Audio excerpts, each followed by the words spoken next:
¿Alguna vez has sentido una incomodidad inexplicable al ver un comercial en la televisión? Detrás de la fachada de la publicidad comercial se esconden producciones tan oscuras, transgresoras y perturbadoras que los gobiernos del mundo tuvieron que prohibirlas de forma fulminante para proteger la salud mental de la audiencia. Desde perturbadores experimentos de terror psicológico abstracto creados por gigantes tecnológicos y retorcidas audiciones clandestinas que provocaron investigaciones criminales del Departamento de Justicia, hasta campañas gubernamentales de un hiperrealismo tan gráfico y visceral que dejaron traumas permanentes en toda una generación, hoy nos sumergiremos en las profundidades de este iceberg para desenterrar los secretos más lúgubres, censurados y macabros de la historia de los medios de comunicación. Si este tipo de vídeos te gusta, por favor déjame tu like y suscríbete a mi canal para no perderte los siguientes icebergs. Recuerda que te puedo dejar saludos al final de mis vídeos, tú solo pídelo y yo con mucho gusto lo hago. Sin más por agregar, comencemos. Estamos en el nivel 1.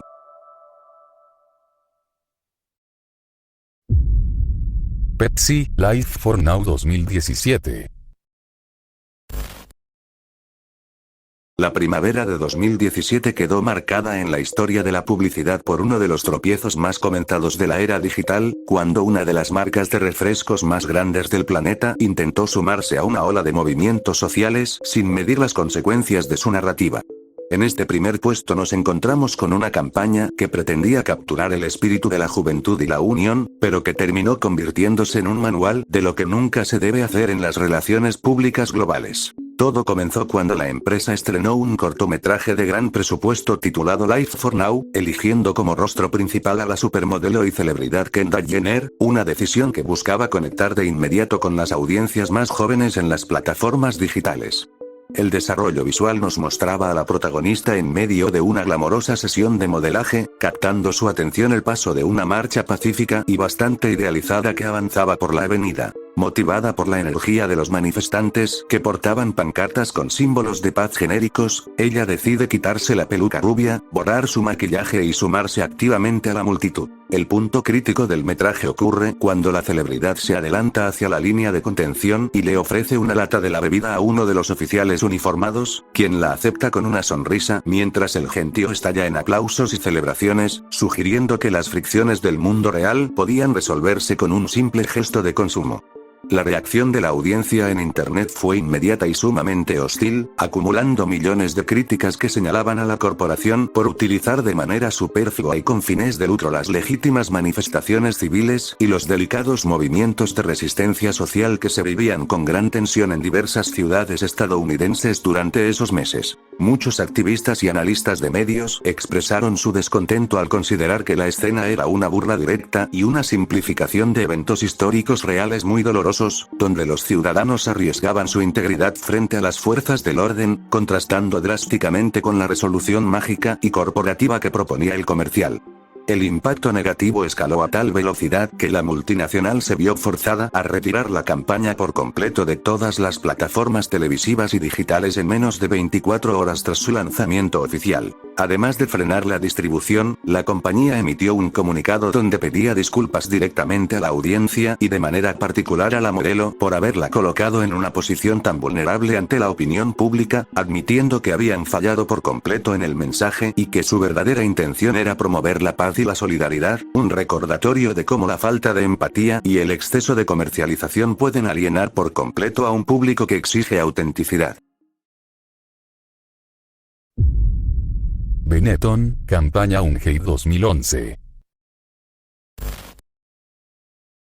Hacia finales del año 2011, las principales avenidas y centros urbanos de las metrópolis más importantes del mundo amanecieron cubiertas por una serie de imágenes gigantescas que buscaban sacudir la apatía colectiva a través de la provocación visual pura. Detrás de esta estrategia se encontraba una conocida firma de moda italiana, famosa desde los años 80 por utilizar su plataforma de marketing no para mostrar prendas de vestir, sino para poner el dedo sobre las llagas políticas y sociales de la humanidad. En esta ocasión, la propuesta giraba en torno a un concepto denominado Unhate, invitando teóricamente a derribar los muros del resentimiento global. La campaña consistía en una serie de fotomontajes de altísima fidelidad y realismo donde se mostraba a mandatarios y figuras del tablero político internacional, pertenecientes a bloques ideológicos o naciones en constante conflicto, fundidos en besos muy afectivos en la boca. Entre las piezas que se distribuyeron en enormes espectaculares, se podía observar al presidente estadounidense Barack Obama junto al líder chino Hu Jintao, o al mandatario de la Autoridad Palestina Mahmoud Abbas con el primer ministro israelí Benjamin Netanyahu, retratando una reconciliación imposible a través de un gesto de intimidad absoluta.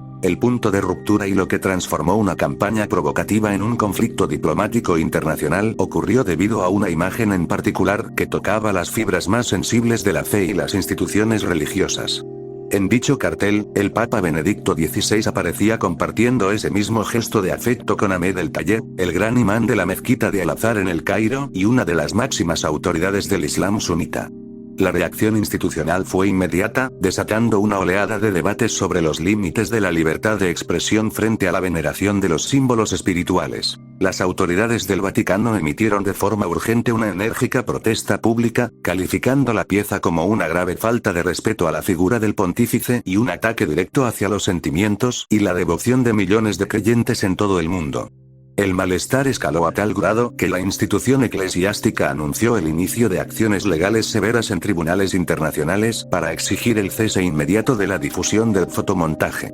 Ante la presión legal y el riesgo de un boicot masivo, la marca italiana se vio obligada a retirar la polémica imagen de circulación apenas unas horas después de su colocación, admitiendo el impacto causado, pero dejando abierta la discusión sobre el uso de la iconografía sagrada con fines de notoriedad comercial. 2. Real Jury 2017. Durante el otoño de 2017, las plataformas digitales se convirtieron en el escenario de una de las controversias más profundas del marketing moderno, afectando directamente a una marca que había construido toda su identidad sobre la base de la aceptación propia y la diversidad corporal. El incidente ocurrió de manera imprevista en las redes sociales, un espacio donde la inmediatez de los contenidos puede amplificar cualquier descuido conceptual hasta transformarlo en una crisis de proporciones internacionales que resuena en las sensibilidades históricas de la audiencia. La marca en cuestión publicó un breve video promocional de escasos 3 segundos en su página oficial de Facebook con el objetivo de publicitar una nueva línea de jabón líquido corporal. La secuencia visual iniciaba mostrando a una joven mujer afroamericana vestida con una camiseta de tono marrón que, al realizar el gesto de quitarse la prenda hacia arriba, revelaba de forma inmediata en el siguiente fotograma a una mujer blanca de cabello rubio que sonreía de frente a la cámara tras repetir exactamente el mismo movimiento. La transición pretendía, según explicaciones posteriores, mostrar la universalidad del producto en distintos tipos de piel, pero el resultado visual transmitió un mensaje completamente opuesto. La comunidad digital y los medios de comunicación reaccionaron con un profundo rechazo, interpretando la edición del comercial como una alusión directa e insensible a las narrativas de la publicidad del siglo XIX y principios del XX. En aquella época, las empresas de limpieza solían utilizar de forma explícita la idea de que la piel oscura era una condición que requería ser modificada o purificada a través del lavado para alcanzar un ideal de blancura, un trasfondo histórico sumamente doloroso que la audiencia revivió al observar el orden de las modelos en el anuncio contemporáneo. El impacto de la campaña derivó en un llamado masivo al boicot en contra de los productos de la empresa matriz, obligando a los directivos a retirar el metraje de todas sus plataformas de manera urgente. En su declaración pública, la compañía reconoció que el video no reflejaba adecuadamente la diversidad de la belleza real que siempre habían defendido, admitiendo que la pieza había fallado profundamente al no prever el impacto y las dolorosas implicaciones de su estructura visual, dejando una lección sobre la importancia de revisar cada contenido con una perspectiva histórica consciente. Gillette, The Best Men Can Be 2019. Los primeros días de 2019 se vieron sacudidos por un audaz giro estratégico que tomó por sorpresa al público de la televisión y las plataformas digitales, cuando una emblemática firma de productos para el aseo masculino decidió utilizar su espacio publicitario tradicional para abrir un debate sobre las conductas sociales contemporáneas. Con décadas de trayectoria respaldadas por un lema que ensalzaba las virtudes del varón, la empresa optó por cuestionar su propio mensaje histórico en un intento de sintonizar con los movimientos de concientización que ganaban fuerza a nivel global. El proyecto se materializó en un cortometraje de casi 2 minutos, titulado The Basement Can Be, el cual ponía la mirada directamente sobre problemáticas complejas como el acoso escolar, el hostigamiento en las calles y la condescendencia en el ámbito laboral, todo bajo la sombra y el impacto del movimiento social Metoo. Las imágenes entrelazaban situaciones incómodas pero comunes, como padres justificando la agresividad física entre niños pequeños bajo la complaciente idea de que los chicos siempre serán chicos, o grupos de jóvenes intimidando verbalmente a mujeres en espacios públicos, planteando una fuerte crítica hacia las conductas que se han normalizado a lo largo de las generaciones. La propuesta no se limitaba a exponer estas fallas, sino que hacía un llamado directo a los hombres maduros y a las nuevas generaciones a dejar atrás la postura de espectadores pasivos y convertirse en agentes de cambio que intervinieran activamente para frenar tales comportamientos.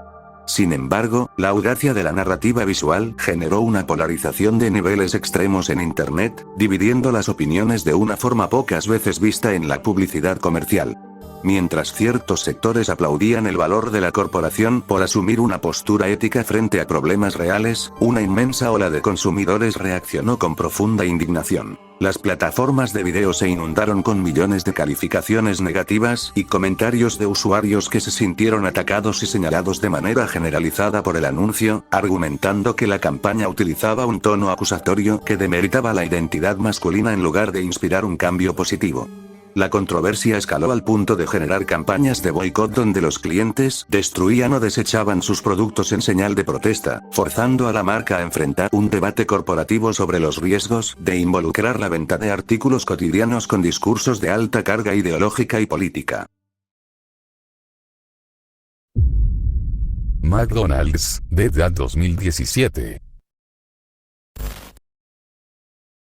La primavera de 2017 trajo consigo una de las polémicas más sensibles en el terreno de la televisión británica, cuando la cadena de comida rápida más famosa del mundo intentó conectar con su audiencia apelando a las fibras más íntimas de la pérdida y la nostalgia familiar. La filial de esa región buscaba retratar los lazos invisibles que unen a las distintas generaciones a través de los pequeños detalles cotidianos, pero la forma en que se estructuró la historia terminó tocando una fibra sumamente delicada que la sociedad no tardó en reprochar. El comercial nos presentaba el viaje emocional de un niño huérfano de padre que, en una conversación llena de melancolía con su madre, comenzaba a indagar sobre la personalidad y los rasgos de su progenitor ausente. A medida que avanzaba la charla, el pequeño descubría con una profunda tristeza que no compartía prácticamente ninguna similitud física, talento o pasatiempo con él, sintiéndose distante de un recuerdo que no llegó a vivir de primera mano. El giro de la historia ocurría dentro de uno de los restaurantes de la franquicia, donde el menor ordenaba un sándwich de filete de pescado y la mirada de la madre se iluminaba al revelarle que ese era, precisamente, el platillo favorito de su padre.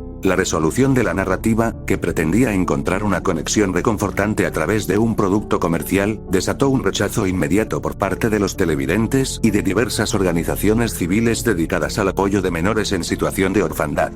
La Advertising Standards Authority, el organismo regulador de la publicidad en el Reino Unido, se vio inundada en cuestión de días por cientos de denuncias formales que acusaban de manera directa a la multinacional de utilizar el dolor del duelo infantil y el vacío emocional de una pérdida tan significativa con el único fin de promocionar comida chatarra. La presión social y el fuerte debate en los medios de comunicación sobre los límites éticos de la publicidad emocional escalaron a tal punto que los ejecutivos de la cadena decidieron dar marcha atrás de forma definitiva. En un comunicado oficial, la corporación extendió una disculpa pública reconociendo que su intención era ilustrar el papel que juegan sus establecimientos en el día a día de las familias, pero admitieron que la ejecución había resultado insensible ante una realidad tan dolorosa para muchos niños, retirando el anuncio por completo de las pantallas británicas. Estamos en el nivel 2. Nike, Chamber of Fear 2004.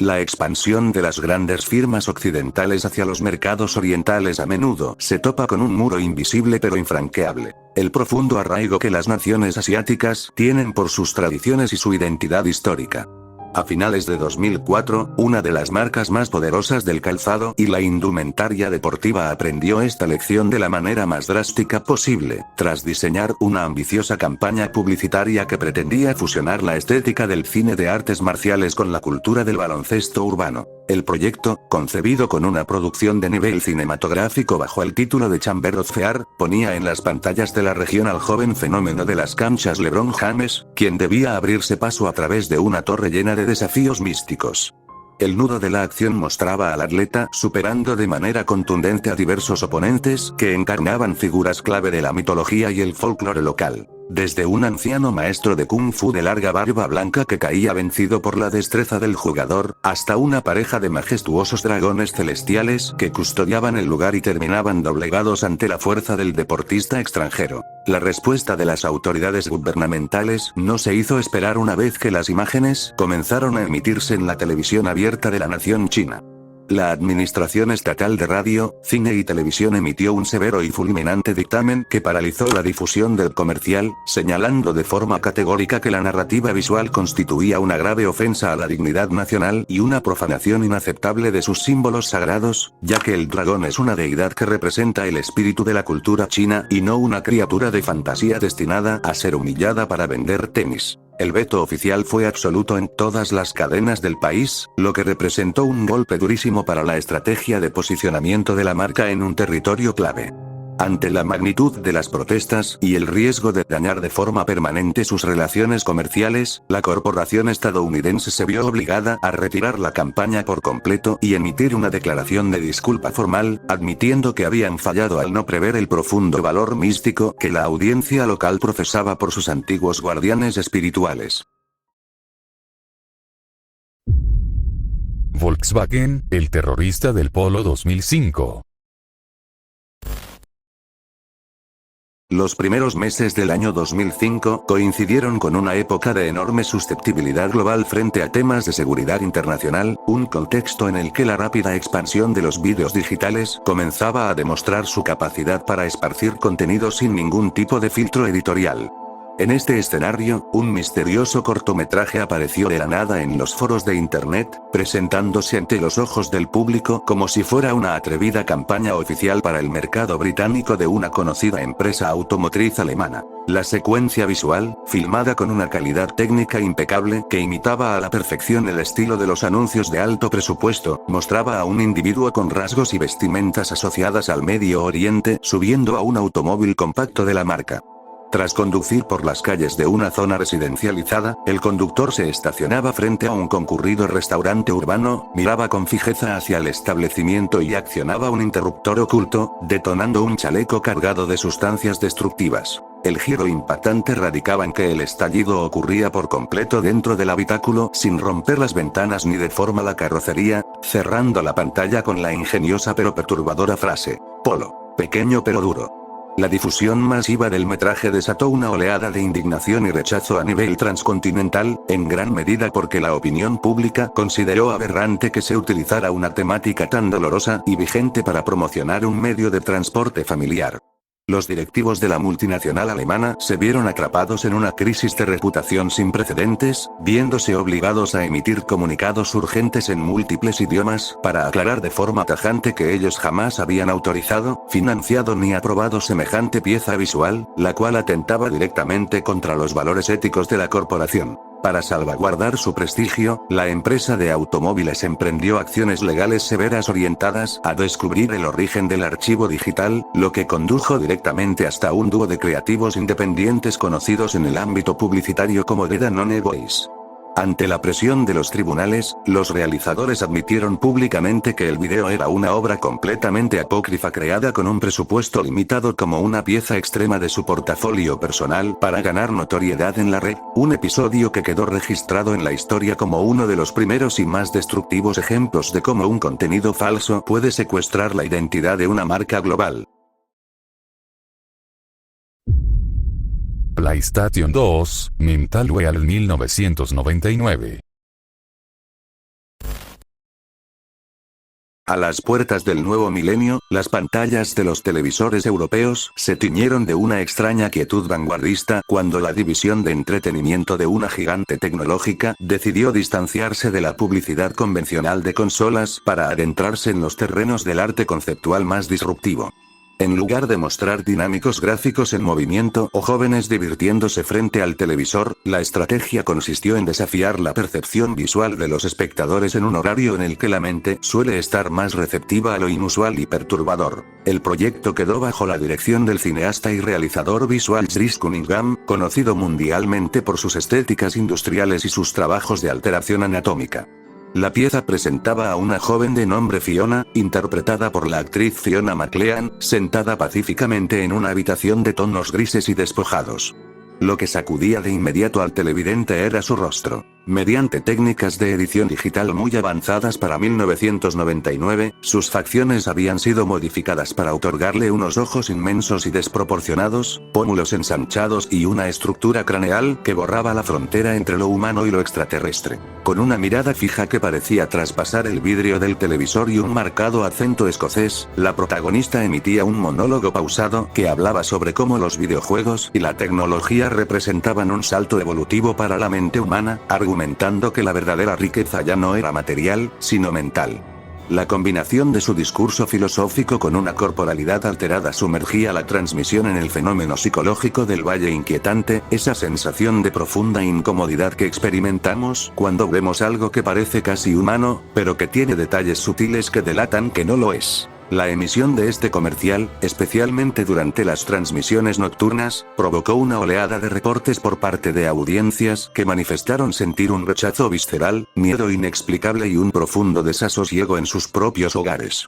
Lejos de dar marcha atrás, la compañía logró su cometido de posicionar su nueva plataforma como un portal hacia el futuro, dejando este metraje guardado en la memoria colectiva como uno de los experimentos estéticos más audaces, extraños y recordados en la historia del entretenimiento digital. Burger King, 7 Incher Singapur, 2009. Hacia mediados del año 2009, el panorama publicitario del sudeste asiático se vio sacudido por una polémica que encendió los debates globales sobre el uso de la provocación desmedida para captar la atención del consumidor.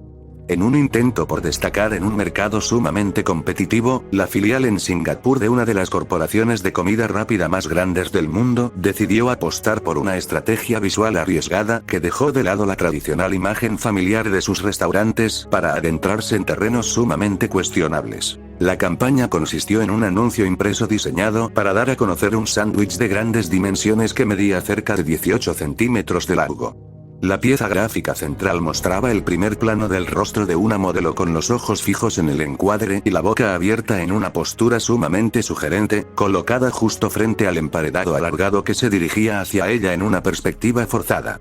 Para agravar la situación, la composición venía acompañada de textos en letra grande con juegos de palabras que cargaban una intencionada y evidente doble connotación sexual, sugiriendo que el producto saciaría deseos que iban mucho más allá del apetito gastronómico cotidiano. La reacción de rechazo no tardó en extenderse a nivel internacional a través de los portales de noticias y las primeras redes sociales de la época. Diversos comités de ética publicitaria, asociaciones familiares y colectivos de consumidores alzaron la voz con firmeza, acusando a la cadena de hamburgueserías de instrumentalizar y denigrar la figura femenina mediante una metáfora visual vulgar, que rebasaba por completo los límites del decoro y el respeto mínimo exigible para un anuncio expuesto de forma masiva en calles y revistas de circulación general. La ola de indignación escaló aún más cuando la propia modelo de la fotografía declaró públicamente que la empresa había alterado y utilizado su imagen sin que ella supiera el contexto exacto ni el eslogan con el que se publicaría la campaña, sintiéndose engañada por el equipo creativo.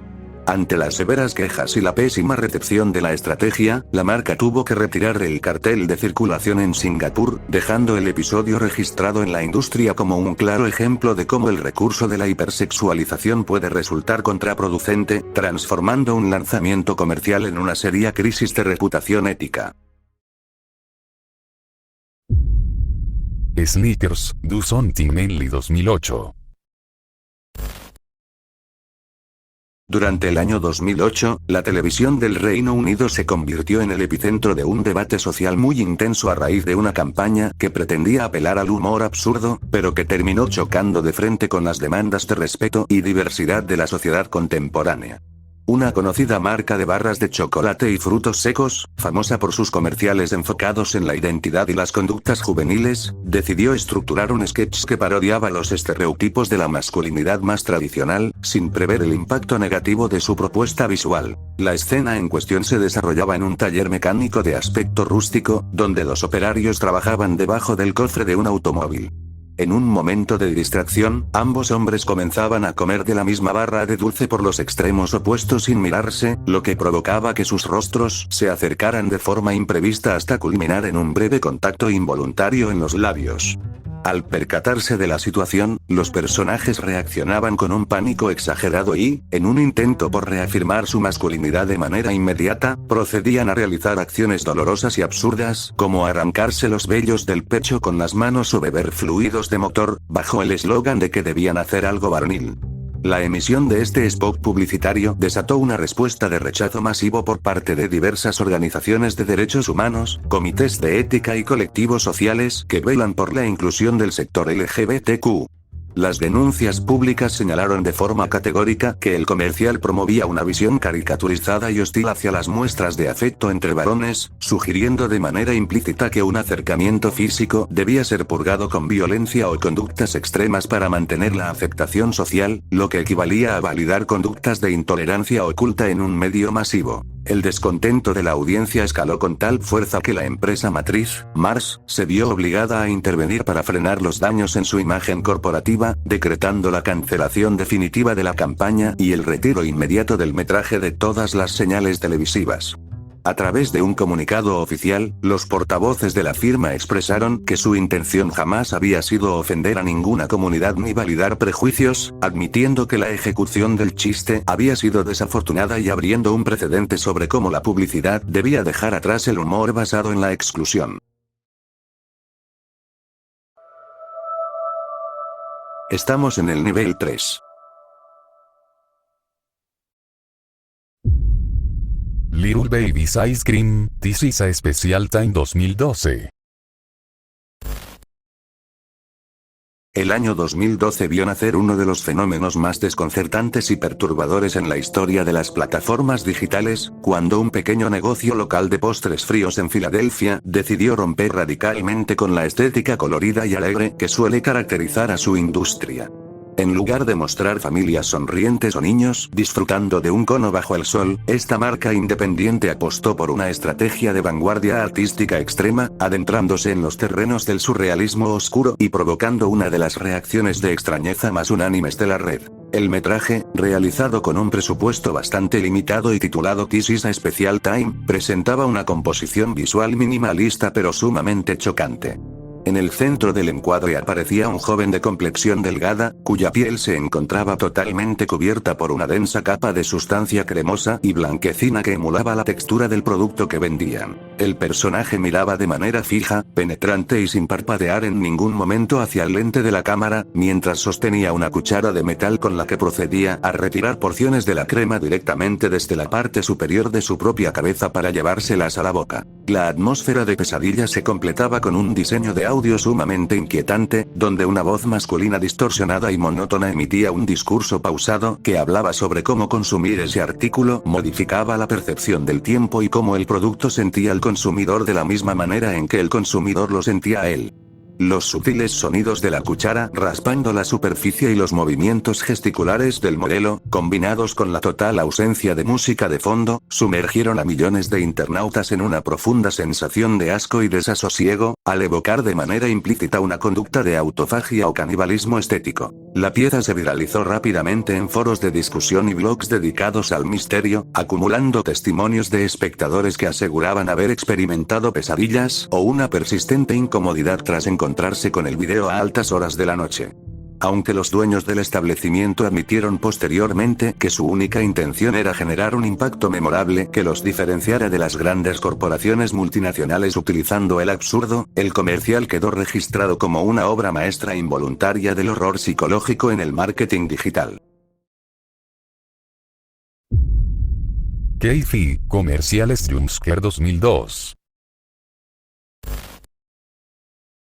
A principios de la década de los 2000, las pantallas de la televisión alemana fueron el escenario de un experimento publicitario que desafió los límites de la tolerancia del espectador y cambió para siempre la forma en que el público consumía vídeos en Internet. Una marca de bebidas energéticas y café concentrado buscaba una manera radical de transmitir la idea de que su producto era capaz de despertar al consumidor de forma instantánea, decidiendo que la mejor estrategia no era explicar los beneficios del artículo, sino hacer que la audiencia experimentara una descarga física real de adrenalina en sus propios sillones. Las piezas se estructuraron bajo una fórmula de engaño visual sumamente efectiva.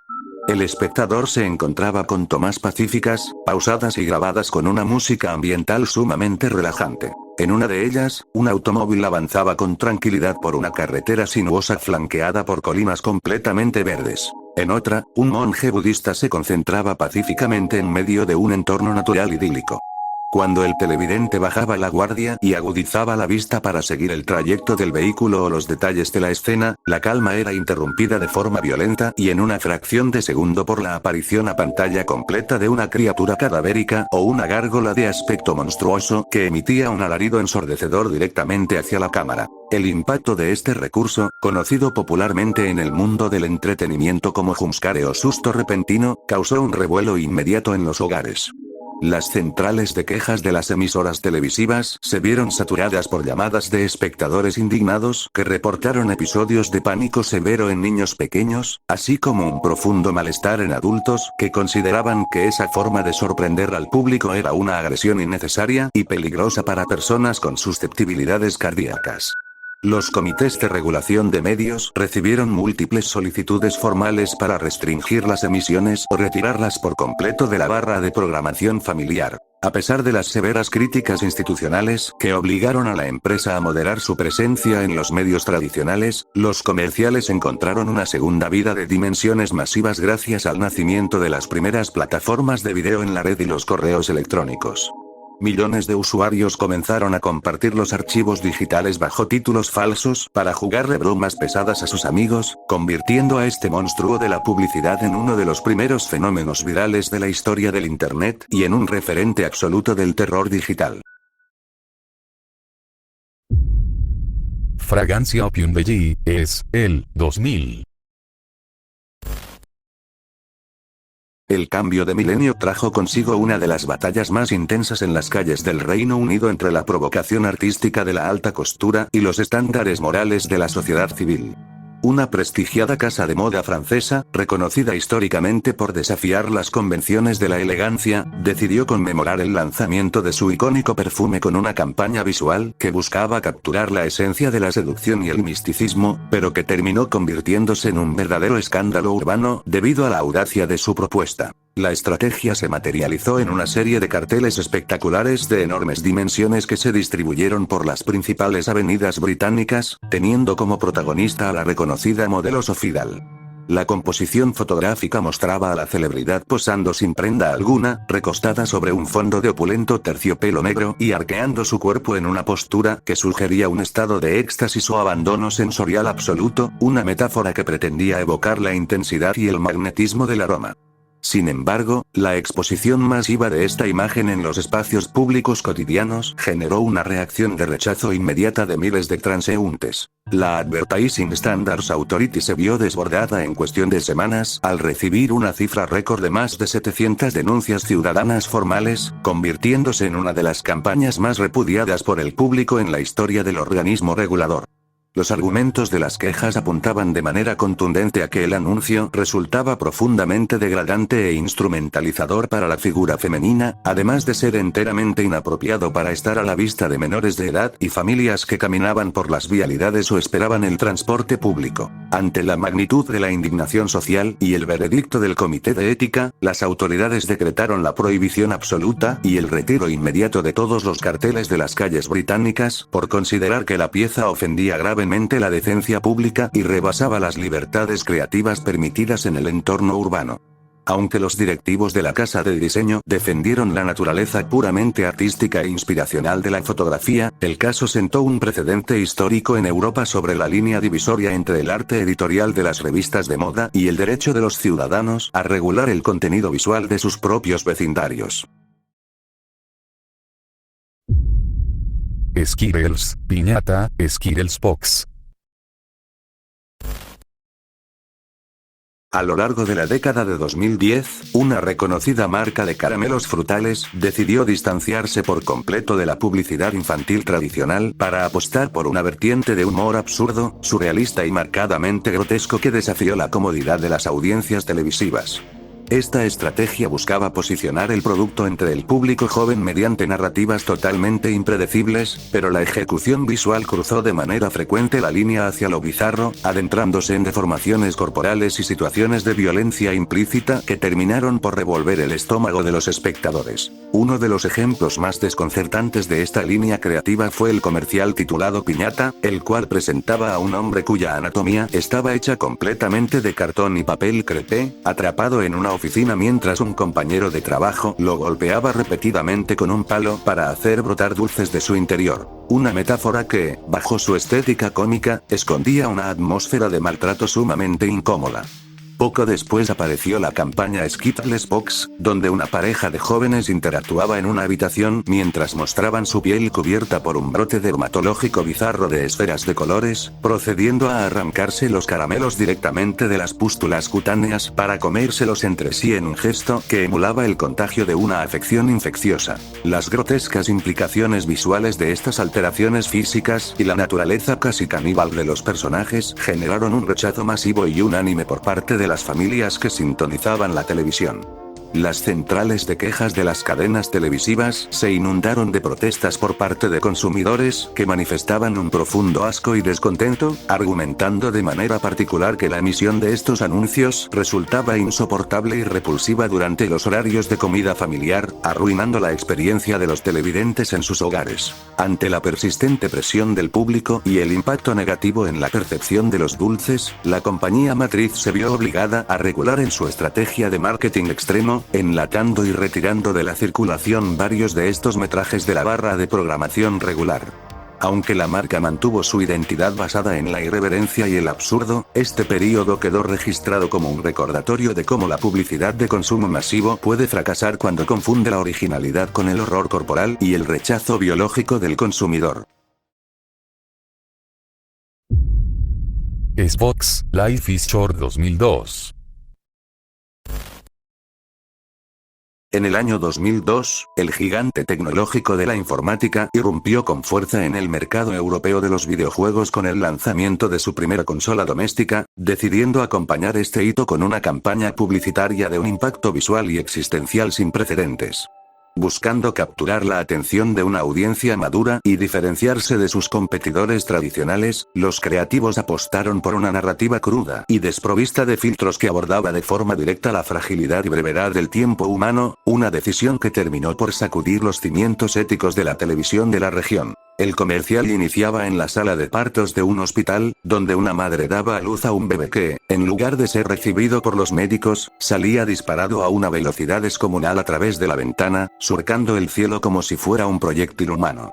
A medida que el personaje avanzaba en su trayecto aéreo a lo largo de los segundos, la audiencia presenciaba una transformación física perturbadora. El bebé se convertía rápidamente en un niño, luego en un adulto joven, un hombre maduro y, finalmente, en un anciano que gritaba desesperado mientras perdía sus fuerzas en el aire.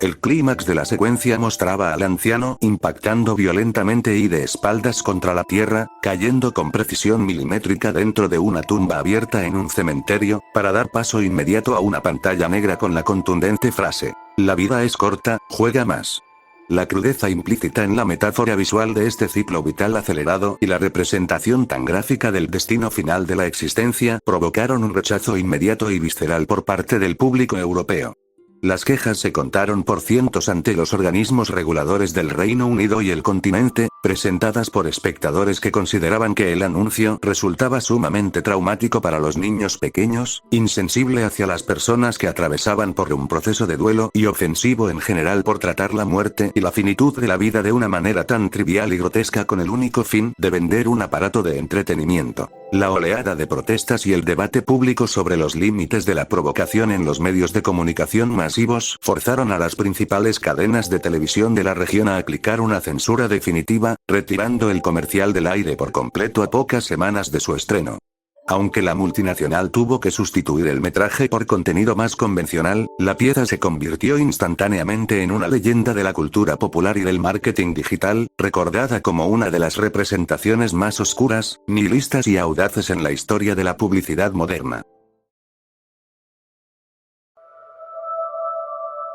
Estamos en el nivel 4.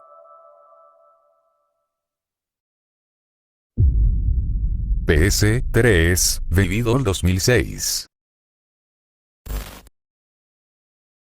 Hacia finales del año 2006, la industria del entretenimiento digital se preparaba para dar el salto hacia una nueva generación tecnológica, un hito que una reconocida corporación japonesa decidió acompañar con una de las estrategias de marketing más enigmáticas, oscuras y divisivas que se hayan transmitido jamás en la televisión comercial. Con el objetivo de proyectar su nueva consola no como un simple juguete, sino como un objeto de vanguardia artística y un portal hacia una realidad desconocida y abstracta, los creativos de la firma abandonaron por completo la estética publicitaria convencional para sumergirse de lleno en los terrenos del terror psicológico puro. El metraje se desarrollaba en un entorno minimalista y claustrofóbico. Una habitación perimetralmente blanca, vacía y pulcra, donde la única presencia en el centro de la toma era un muñeco de plástico con la fisonomía de un bebé recién nacido, colocado directamente frente al monolito negro de la nueva videoconsola. Lo que iniciaba como una toma fija comenzaba a transformarse rápidamente en una experiencia de profunda incomodidad cuando el autómata cobraba vida de manera artificial, gesticulando con facciones mecánicas rústicas mientras soltaba un llanto desconsolado y agudo que resonaba en el vacío del cuarto.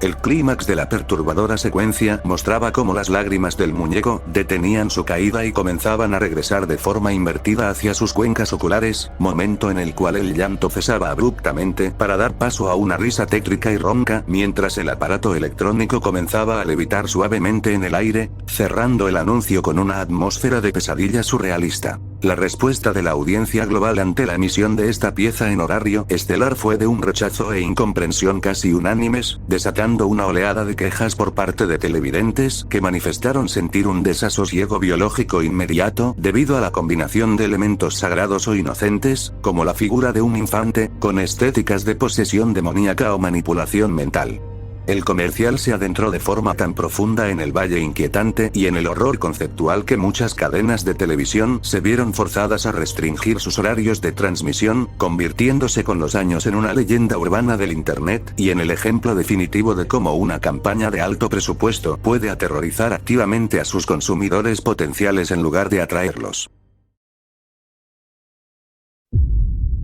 Tag Victoria, 1989-2009, Retrospective.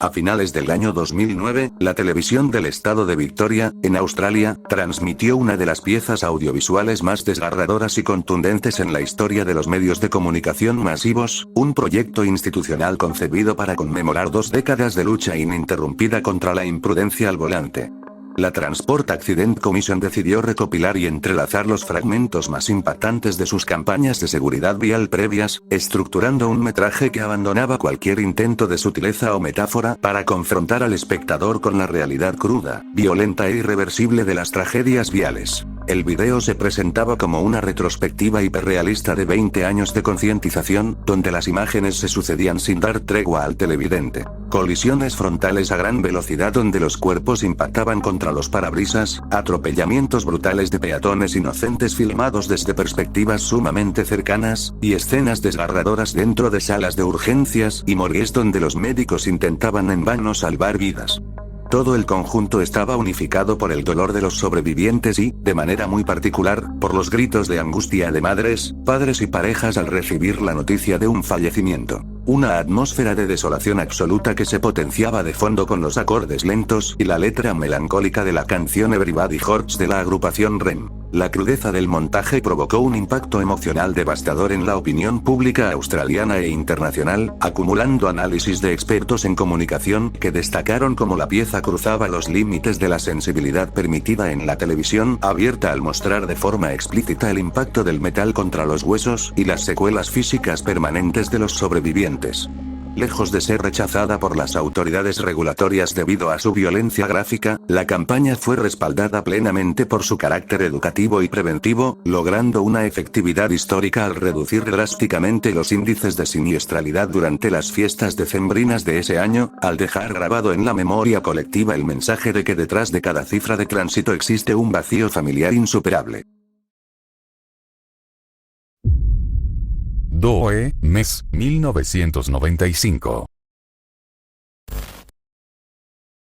Hacia mediados de la década de los 90, las pantallas de la televisión en Irlanda del Norte se convirtieron en el escenario de una de las estrategias de concientización social más extremas y traumáticas de las que se tenga registro en el continente europeo. El Departamento del Medio Ambiente de la región buscaba un mecanismo de choque definitivo para frenar de golpe el preocupante índice de accidentes provocados por el exceso de velocidad en zonas urbanas y residenciales, determinando que los mensajes amables habían perdido efectividad y que la única forma de modificar la conducta de los automovilistas era mostrando, sin ningún tipo de filtro ni matiz, las consecuencias más espantosas de una distracción al volante. La pieza audiovisual, titulada de forma directa e incómoda como Mes, comenzaba introduciendo una escena idílica, pacífica y rebosante de calidez familiar. Un día soleado en el jardín trasero de una vivienda, donde una pareja compartía un picnic en el césped mientras su hijo pequeño jugaba a pocos metros de distancia. La armonía se rompía de forma súbita cuando un conductor que viajaba a exceso de velocidad por la carretera colindante perdía por completo el control de su vehículo al intentar esquivar un obstáculo menor.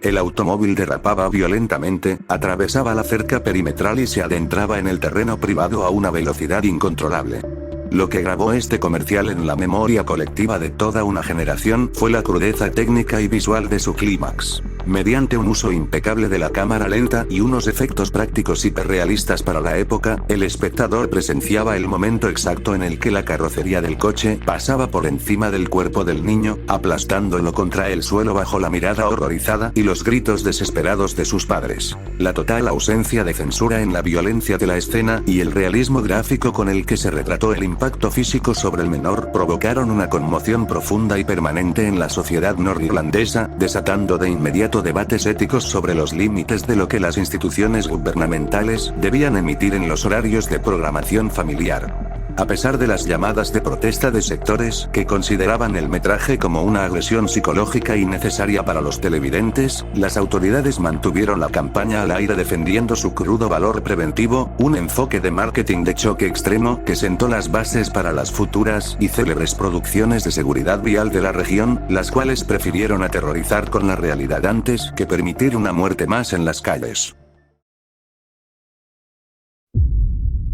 Phones for You, The Ghost, Haunted House 2011. Durante el año 2011, la televisión del Reino Unido presenció una de las decisiones de marketing más desconcertantes y criticadas de la época, cuando un conocido distribuidor minorista de telefonía móvil decidió alejarse por completo de los anuncios coloridos y tecnológicos habituales para adentrarse de lleno en los códigos estéticos del cine de horror contemporáneo. La intención de la firma era capturar la atención de un público joven mediante una atmósfera impactante que rompiera la monotonía de las tandas publicitarias, pero la ejecución resultó tan genuinamente aterradora que terminó por desatar una crisis de pánico en los hogares británicos. La secuencia del comercial, titulada The Ghost, se desarrollaba en un entorno cerrado y opresivo. Un estacionamiento subterráneo sumido en la penumbra, con luces parpadeantes que acentuaban el desasosiego. Una niña pequeña caminaba completamente sola por el lugar cuando comenzaba a ser acechada por una figura espectral de una mujer de cabello largo y oscuro que le cubría el rostro, vistiendo ropajes blancos y moviéndose con espasmos no humanos que emulaban a la perfección a los espíritus del cine de terror japonés clásico.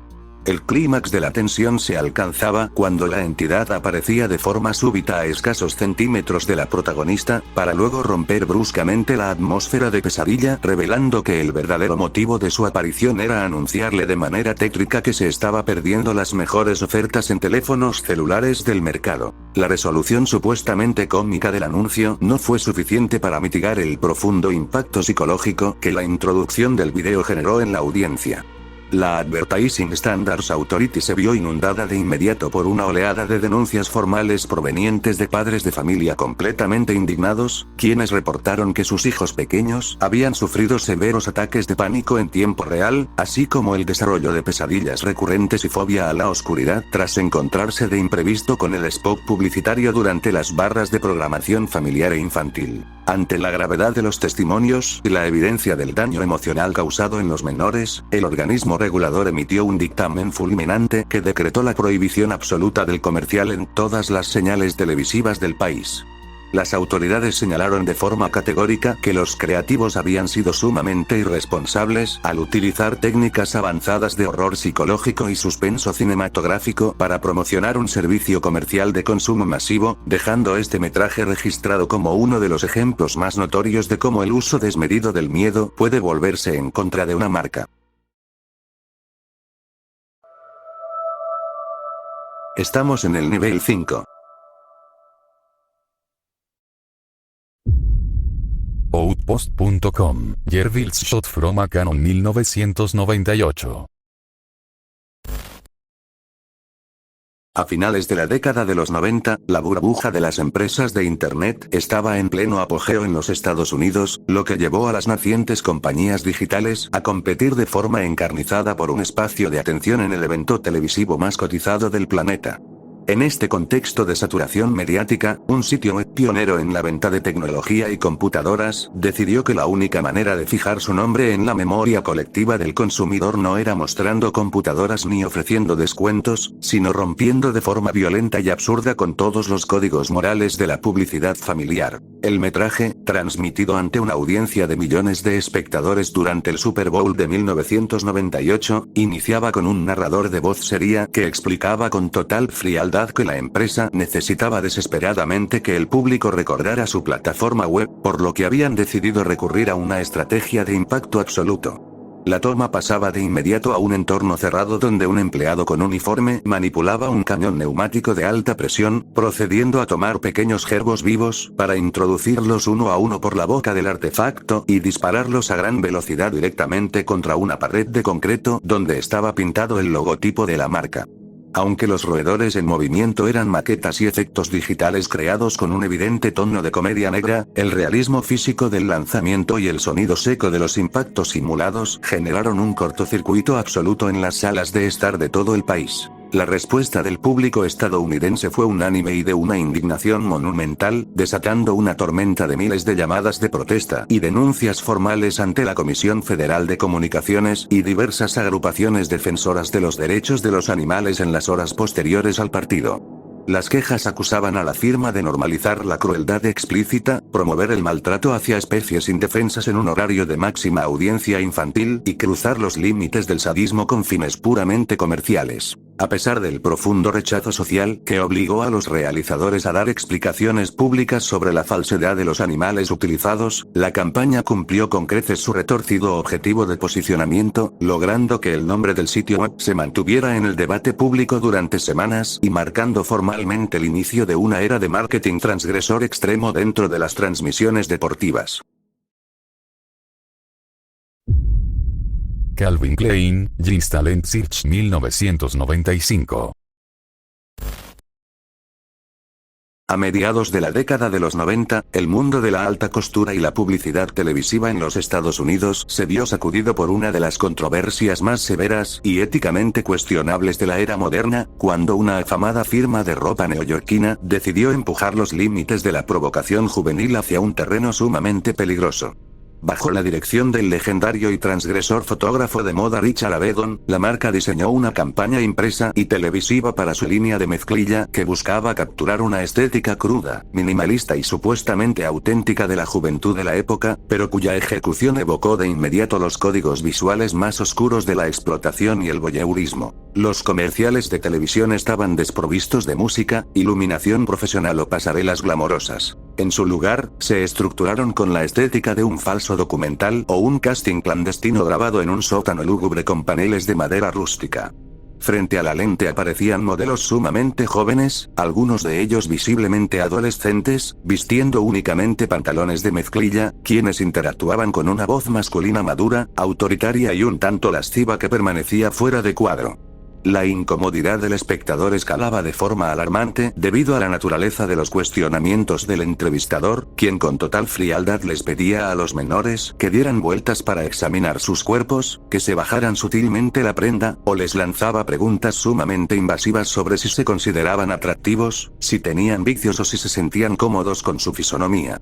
La reacción de la sociedad civil, las asociaciones de padres de familia y los medios de comunicación fue de un repudio absoluto e inmediato, desatando una oleada de denuncias que acusaban formalmente a la campaña de simular a la perfección la estética, el ritmo y la atmósfera de la pornografía amateur o de los sótanos de filmación clandestinos, aprovechándose de la vulnerabilidad y la sumisión de figuras en edad escolar. El escándalo escaló a niveles institucionales sin precedentes cuando el propio Departamento de Justicia de los Estados Unidos, impulsado por la presión social y el presidente en turno, inició una investigación formal para determinar si el material audiovisual violaba las estrictas leyes federales de protección a menores y explotación infantil. Ante la inminencia de sanciones legales catastróficas, un boicot masivo de consumidores y el retiro de espacios publicitarios por parte de las cadenas televisivas, la firma de moda se vio obligada a emitir un comunicado de prensa cancelando de forma fulminante y definitiva la campaña en todo el mundo a los pocos días de su debut. Aunque los creativos defendieron la obra, argumentando que se trataba de una mirada artística sobre la autorreflexión y la cultura pop de los castings, el caso quedó registrado en la historia del marketing como el recordatorio definitivo de la línea ética infranqueable que las corporaciones comerciales jamás deben cruzar al utilizar la imagen de la juventud. Kidman, Blood Money, 2006. En el año 2006, la industria de los videojuegos se encontraba en plena transición hacia una madurez narrativa y gráfica, un contexto que algunas distribuidoras aprovecharon para desplegar estrategias de marketing extremadamente agresivas y transgresoras. Con el objetivo de promocionar la cuarta entrega de una famosa franquicia de infiltración y asesinatos por encargo, la compañía británica Eidos Interactive decidió llevar el concepto del juego al mundo real mediante una campaña publicitaria impresa que abandonó por completo el arte digital o los modelados en 3 dimensiones, apostando en su lugar por un hiperrealismo fotográfico perturbador que sacudió las fibras más sensibles de la opinión pública. Los anuncios, distribuidos en las páginas de las revistas especializadas más importantes de la época en el Reino Unido y los Estados Unidos, consistían en fotografías que emulaban a la perfección la estética fría y forense de las escenas del crimen reales o las filtraciones de la nota roja. Las composiciones visuales retrataban situaciones explícitas de violencia extrema dentro de habitaciones de hotel lúgubres y de paso.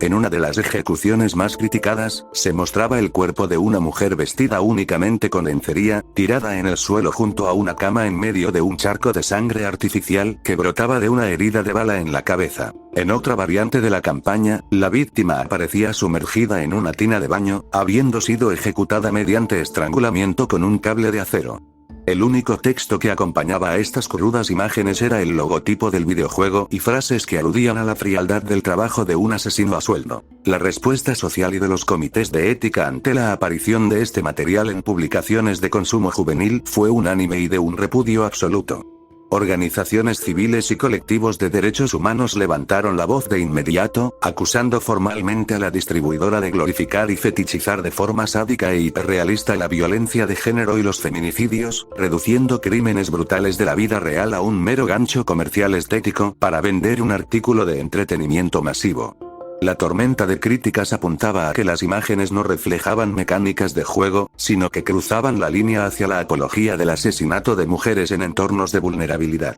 Ante la inminencia de boicots comerciales, el rechazo de las principales cadenas de distribución de revistas y las severas amonestaciones de los organismos reguladores de la publicidad en ambos lados del Atlántico, la distribuidora se vio obligada a retirar de forma total e inmediata los anuncios de todas las publicaciones subsecuentes, emitiendo disculpas públicas por el exceso en su propuesta creativa.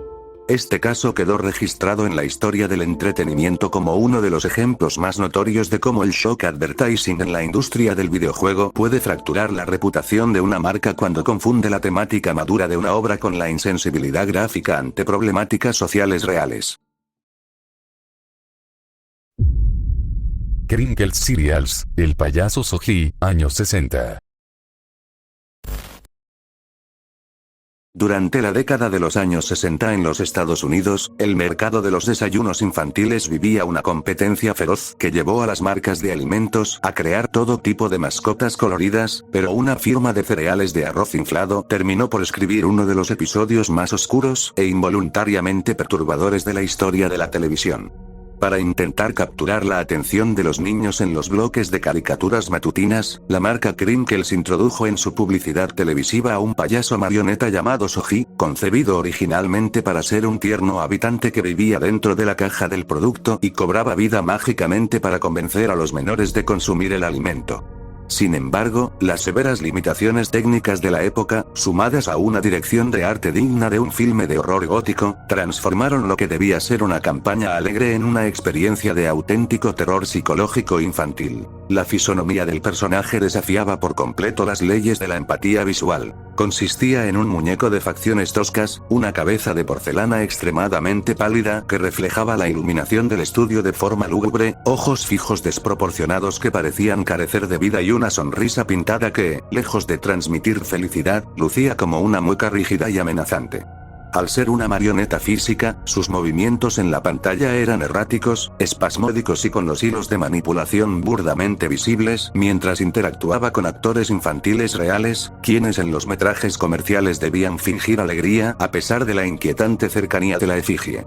Un cuadro de desasosiego que alcanzaba su punto máximo cuando el muñeco emitía una risa chillona, aguda y distorsionada debido a las grabaciones en baja fidelidad de la era. La emisión regular de estos spots publicitarios provocó un fenómeno de pánico generalizado en los hogares estadounidenses, saturando las líneas de las estaciones televisivas con reportes de padres de familia enfurecidos cuyos hijos sufrían severos ataques de llanto en tiempo real y pesadillas recurrentes provocadas por el miedo biológico a la marioneta, un claro ejemplo del fenómeno psicológico que años más tarde se estudiaría formalmente como el Valle Inquietante. La magnitud del rechazo y el desplome en la reputación del cereal forzó a la compañía no solo a retirar la campaña de manera fulminante del aire, sino a tomar la drástica medida de ordenar la destrucción de la mayor parte de los rollos de película de los metrajes comerciales originales para desvincularse por completo del escándalo, dejando apenas unos pocos fragmentos sobrevivientes que hoy en día son catalogados por los investigadores de medios perdidos como una de las reliquias más tétricas y fascinantes de los inicios de la publicidad televisiva moderna. Sisley Jeans, Fashion Junkie 2007. A finales de la década de los 2000, el mundo de la moda masiva presenció una de las manifestaciones más extremas y éticamente repudiadas del movimiento estético conocido como Heroin Chic, caracterizado por la glorificación de la demacración y los estilos de vida autodestructivos en las pasarelas. En el año 2007, la marca de ropa Sisley, que operaba bajo el cobijo del grupo Benetton, decidió empujar los límites del escándalo publicitario al contratar al polémico y transgresor fotógrafo Terry Richardson para capturar la esencia de su nueva colección de mezclilla bajo un concepto titulado explícitamente Fashion Junkie. La campaña impresa pretendía ser una sátira provocativa y vanguardista sobre la obsesión desmedida por el consumo de modas, comparando la adicción a las tendencias de vestimenta con una dependencia física severa, pero la crudeza visual y la literalidad de las composiciones fotográficas terminaron por cruzar una línea social e institucional imperdonable en los medios de comunicación de Europa y América. Las imágenes principales del catálogo, distribuidas en vallas publicitarias y revistas de alta costura, mostraban a dos modelos en una actitud marcadamente decadente, con miradas perdidas y semblantes desaliñados dentro de un entorno lúgubre que emulaba una habitación de fiesta privada. Lo que desató la indignación internacional fue el centro de la composición. Sobre una mesa de vidrio se encontraba dispuesta una camiseta blanca de tirantes de la marca, la cual había sido retorcida y alineada de manera idéntica a una línea de